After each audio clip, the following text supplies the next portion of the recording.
Барлықтарыңызға сәлем. Бүгін біз плов дайындаймыз. Менің каналыма жазылып, лайк басып қолдап кетіңіз. Сонымен бастаймыз. Бізге керек ет, құйрық май, қалауыңыз бойынша, қаламайтындар болса салмауға да болады.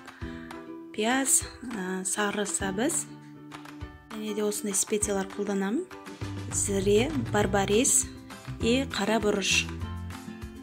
Мен 1,5 килограмм плов дайындаймын. Сол үшін 3 жүміш май құятын боламын.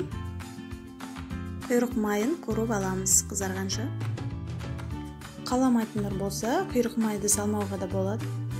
Біздің үйде құйрық майды жақсы көргендіктен осылай саламын.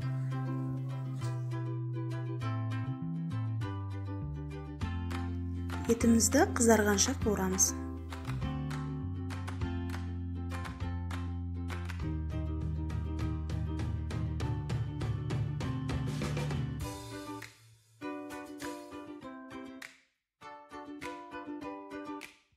Етіміз қызарған соң кішкене ала тұрамыз, өйткені пиязды қорғанда ыңғайлы болу үшін. Пиязымызды салып қызарғанша қуырамыз. Біркелкі қызару үшін тындырмай араластырып тұрамыз.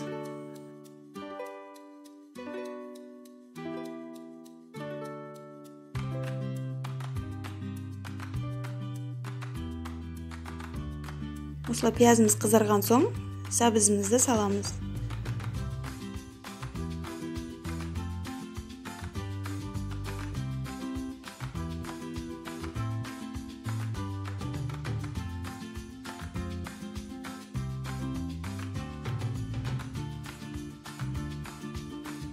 Бес минуттай қуырамыз, сосын етімізді қайтарып салып, үстіне су құятын боламыз.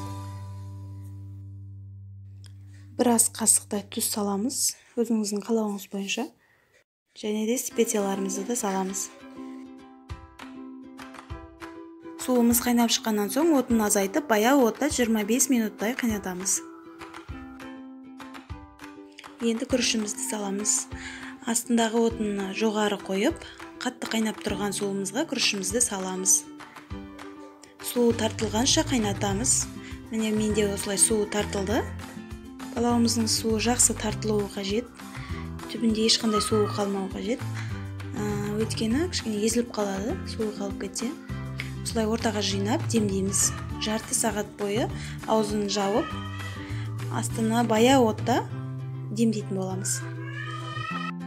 Менде түбінде майы көрініп тұр, ол су емес. Палауымыз дайын.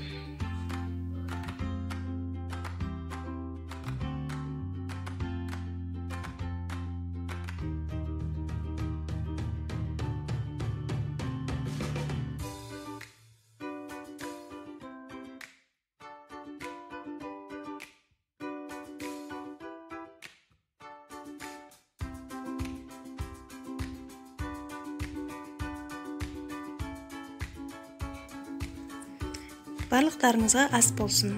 Менің каналыма жазылып, лайк басып қолдап кетіңіз.